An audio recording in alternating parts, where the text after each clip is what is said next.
What's good, sleepyheads? Ashe here. Today I want to give you a quick rundown of how I use Hypno in a motion graphics context to make cool stuff like this.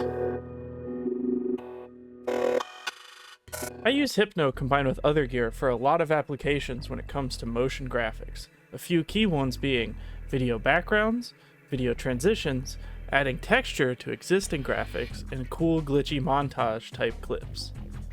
Let's start with the most obvious use. Backgrounds. Using a unique Hypno visual is a great way to enhance what would be an otherwise boring title card list, etc., etc. The tricky part, unless this is what you are going for, is making something that is interesting but not too eye-grabbing or flashy. I usually will go for something slow with muted colors, like this. And then take it to After Effects, do a little touching up, usually shifting some colors, lowering some contrast a bit, and ultimately you end up with something like this. A helpful note is to make sure that you have enough Hypno footage to cover whatever space you have to fill, so always record more than you need. Another great use for Hypno is for video transitions, aka a quick burst of visuals to cover a cut in a video.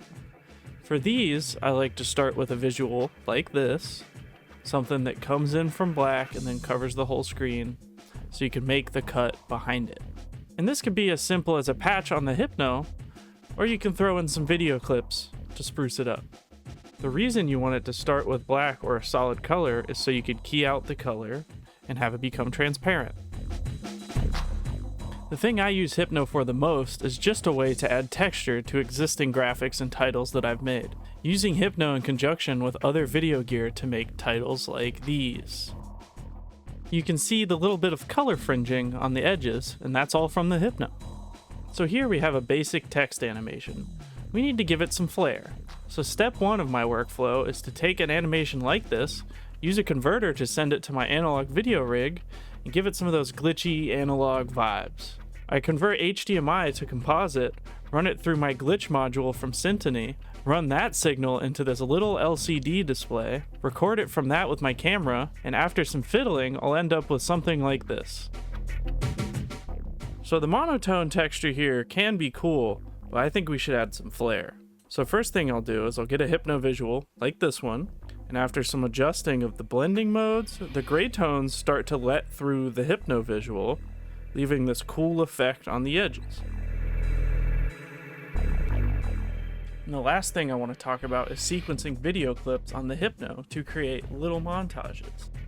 This is VCV Rack. It's a free digital modular synth program, and using a WIDI Bud Pro will let us sequence the MIDI CCs on the Hypno using this MIDI output module.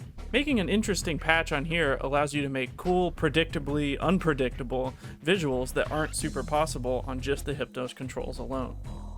I like to sequence the clip change CC to cycle through all the clips on my Hypno's flash drive using control voltage. Combining this with other parameter changes and interesting modules allows you to create a ton of unique stuff.